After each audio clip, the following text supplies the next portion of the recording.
10 ఏళ్లలో తాను PCC chief అవుతానని ధీమా వ్యక్తం చేశారు TPCC working president Jagga Reddy. PCC ఎవరికి ఇచ్చినా అభ్యంతరం లేదన్నారు.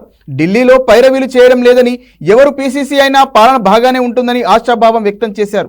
రాష్ట్ర వ్యాప్తంగా కాంగ్రెస్ పార్టీ నాయకులు, కార్యకర్తల్లో పీసీసీ పదవి ఎవరికి దక్కుతోందనే అంశంపై తీవ్ర ఆసక్తి నెలకొంది. ఈ క్రమంలోనే హైదరాబాద్లోని గాంధీ భవన్లో జగ్గారెడ్డి మీడియాతో మాట్లాడారు.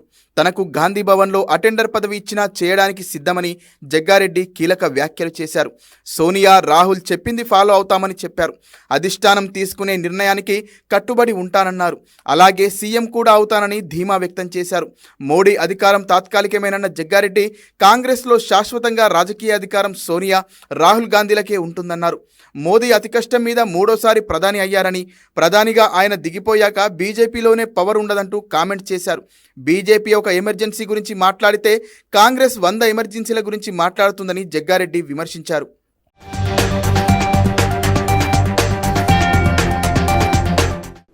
సోనియా గాంధీ, రాహుల్ గాంధీ గారు వాళ్ళు తీసుకునే నిర్ణయం కరెక్ట్గానే ఉంటుంది. అది దాన్నే జగ్గారెడ్డి ఫాలో అవుతాడు. పిసిసి వాళ్ళు ఎవరిని ఇచ్చినా, గతంలో రేవంత్ రెడ్డి గారిని పిసిసి ఇచ్చారు, ఇయ్యంగానే రేవంత్ రెడ్డి ఫాలో కాలేమో. ఇప్పుడు ఎవరిని ఇచ్చినా అదే ఫాలో అవుతాం. నేను హైదరాబాదులో ఉన్నా, నేనైతే పైరవ్ చేస్తలేదు. మీకు క్లారిటీ ఉంది కదా. ఇదైతే చెప్పే ప్రోటోకాల్లో నేను లేను. ఒకటి, ఎవరైనా బాగానే ఉంటుంది. ఎవరైనా ఆ కుర్చీ నడిపిస్తుంది.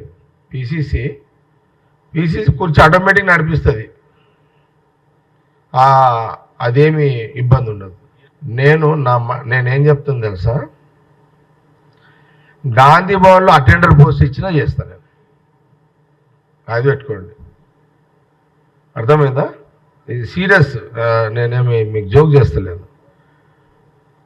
సోనియా గాంధీ, రాహుల్ గాంధీ గారు, జగ్గారెడ్డి ఒక 2 ఏళ్ళు గాంధీ భవన్ అటెండర్గా డ్యూటీ చేయాలంటే కూడా చేస్తాను. 10 ఏళ్ళు ఇంకుంది కదా నాకు. నా వయసు 58. 10 ఏళ్ళు అన్నా కూడా ఇంకొక 68 దాకా 10 ఏళ్ళ టార్గెట్. ఈ 10 ఏళ్లలో నేను ఖచ్చితంగా పిసిసి ఎప్పుడోసారి అవుతా, ఒకసారి ముఖ్యమంత్రి కూడా అవుతా.